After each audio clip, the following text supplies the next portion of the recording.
This small park is the last remnant of Fairfax County's only major Civil War battlefield, the Battle of Ox Hill, also known as the Battle of Chantilly. It lasted just but a few hours on the afternoon of September 1st, 1862. Here, some 6,000 Union troops encountered and attacked about 17,000 Confederates of General Stonewall Jackson's troops. It was a beastly, comfortless conflict fought from a ferocious thunderstorm which passed through the area. As darkness fell and the fighting ceased, hundreds of soldiers lie dead and more than 1,000 were wounded or missing.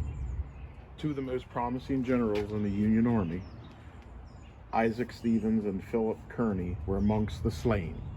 The bloody stalemate frustrated the Confederate attempt to intercept and destroy John Pope's Union Army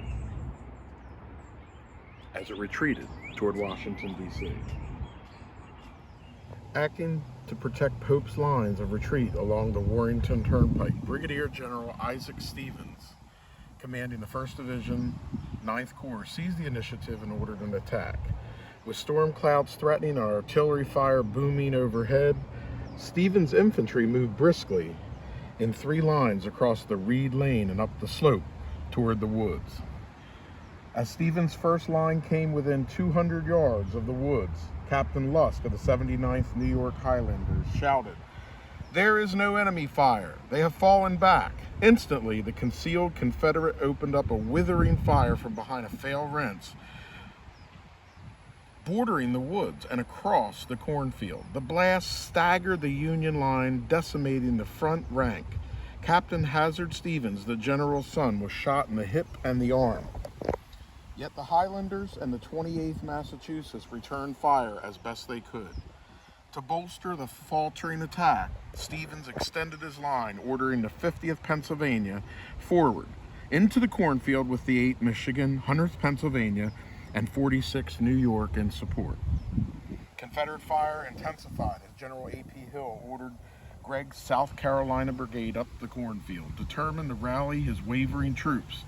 Stevens seized the colors of the 79th New York and, rushing forward with an uplifted flag, called out to his old regiment, "Highlanders, my Highlanders, follow your general." The whole line responded and charged up the slope into a hail of gunfire.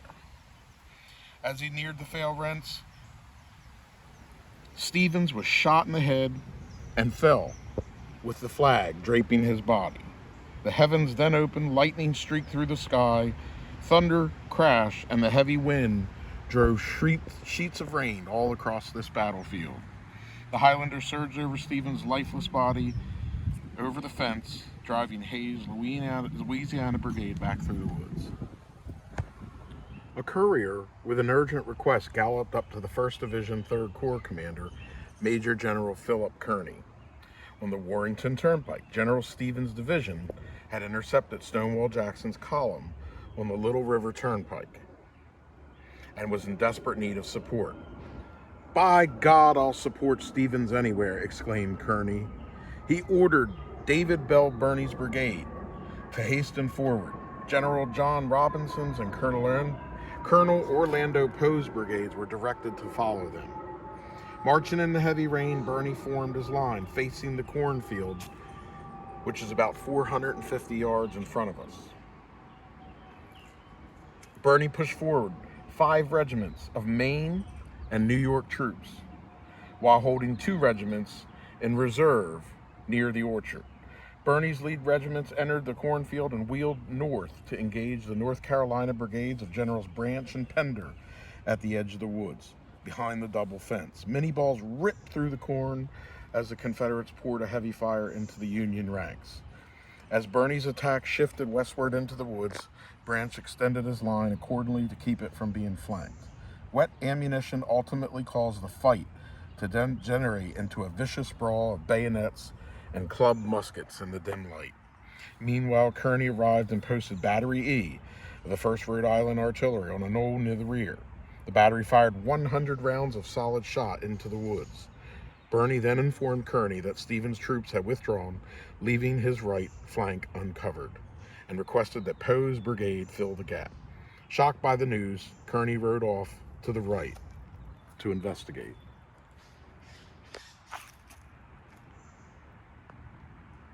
As rainy darkness enveloped the battlefield, Major General Philip Kearny rode eastward to investigate the reported gap in the Union line.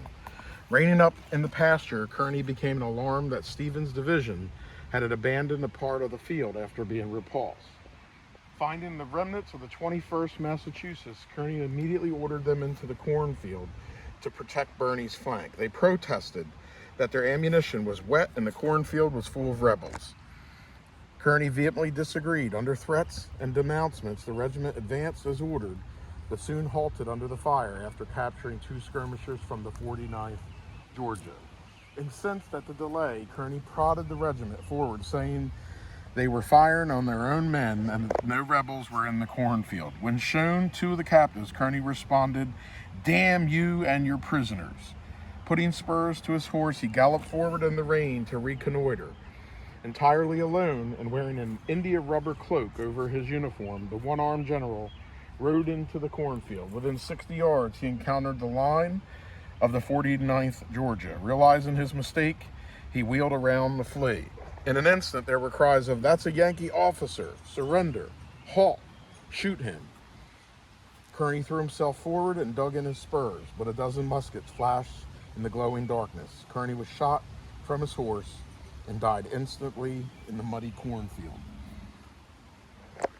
Right over here is where General Kearny died on September the 1st, 1862, here at the Battle of Chantilly, also known as Ox Hill. The boulders and the quartz stone besides the fence directly in front of us, which I'm zooming into now, marks the location where Union General Isaac Stevens fell and was killed with the flag of the 79th New York Highlanders during the initial Union assault.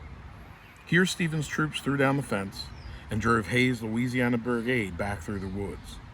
In 1883, Hazard Stevens, the general's son, and adjutant, and Charles Walcott of the 21st Massachusetts returned onto the field and identified the places where the General Stevens and Kearny were killed. The farm was then owned by Confederate veteran John Ballard, who marked the spot where Stevens fell with a mound of boulders and later added a white quartz stone. In 1915, Ballard's son would say of his father, and this stone, an ex-Confederate, maimed in the great struggle with weak hands, but with a heart strong in respect for the brave fallen foreman, planted that stone to mark the spot with no services other than the reverence of one brave man has for another. So again, a Confederate soldier came back here in the late 1800s and placed this quartz stone and this mound of stones here near the fence where General Stevens was killed. In 1915, in July, John and Mary Ballard deeded a 50-foot by 100-foot lot on their farm to 6 trustees, 3 from Virginia, 3 from New Jersey, General Kearny's home state. The small lot was reserved for monuments to any Confederate or Federal soldier who fell at the Battle of Ox Hill, also known as Chantilly. Subsequently, these monuments to General Isaac Stevens and Philip Kearny were dedicated on October 2nd, 1915. Captain Hazard Stevens, John Watts Kearny, Lieutenant John N. Ballard, and Colonel Edmund Berkeley unveiled the monuments before a gathering of family, friends, dignitaries, including Union and Confederate veterans. Among the prayers and oratory delivered that day by James W. Ballard was the mayor of Fairfax, who eloquently remarked, "On this field, as on many others, foes of one flesh and blood faced each other, each fighting for that side that seemed right in his own mind, each following the cause that he deemed just."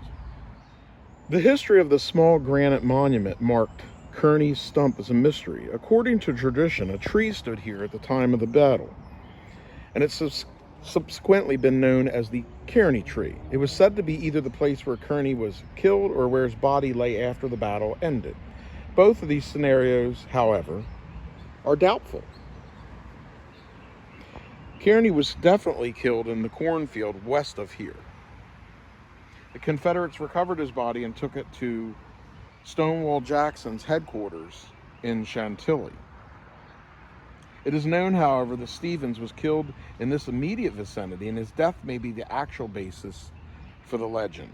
The only certainty is in 1915, the rotting tree stump known as Kearney Stump became the origin point for the deed description of the 50-foot by 100-foot monument lot but no donated by the Ballards. The stump was then replaced by this monument. In front of us is the old Ox Road. While General Stevens' division attacked the Confederates on this side of Ox Road, part of General Jesse Reno's division entered the woods at the east of the road to protect Stevens' flank and probe the Confederate line. Reno's 2 leading regiments received a vague order to find the enemy. So just before 5 p.m., the 21st Massachusetts stumbled through the darkened woods, their line of battle broken by fallen trees and underbrush. As the thunderstorm erupted, the regiment halted to reform their lines. There was some firing off to their right, and a body of troops in dark uniforms stood 25 yards ahead, barely visible. Some of the men then exclaimed, "Those are rebels!" while some thought otherwise. According to Captain Charles Walcott, who later said, "While most of our poor fellows stood with their guns at the shoulder, one of the deadliest volleys ever fired rolled up upon us from our right and front. The whole regiment seemed to be lying bleeding on the ground. Nearly 100 of our men, dead and wounded, lay there with their officers." The Confederates who delivered the fatal volley were probably on the left of Trimble's brigade of Georgia, North Carolina, and Alabama troops, though some shots have also come from Stafford's Louisiana brigade. Further east, near today's Fair Oaks Mall, the 51st New York encountered part of Stark's division, probably the Stonewall Brigade, but suffered only minor losses. The 2nd Maryland and 48th Pennsylvania remained there in reserve near the unfinished railroad. 2 of Reno's regiments, the 6th New Hampshire and 51st Pennsylvania, joined the fight west of Ox Road and supported Stevens' division. The clash at Ox Hill ended the 2nd Manassas campaign. A small force of 6,000 Union soldiers had battled to a stalemate with a much larger Confederate force of 17,000, of which 10,000 were engaged. In a little more than 2 hours, the Confederates had lost 516 men killed, wounded, and missing. Union forces lost 1,000 casualties and withdrew during the night to Germantown and Fairfax Courthouse, leaving behind nearly 250 severely wounded. The next day, Pope's army escaped to the safety of Washington fortifications. After the battle, Major General James Longstreet's wing arrived at Chantilly. With Lee's army now united, the Confederates held their position and rested on September 2nd from their camp sprawling from Ox Hill to Chantilly and beyond. On September 3rd, Lee marched his army to Drainesville, then to Leesburg and the Potomac River fords. There on September 4th, an army of Northern Virginia began crossing into Maryland. The invasion of Maryland would draw the Union Army out of Virginia and move the war to Union territory, where the fertile fields could be forged and where the promise of further victories may bring European recognition and support for the Confederacy.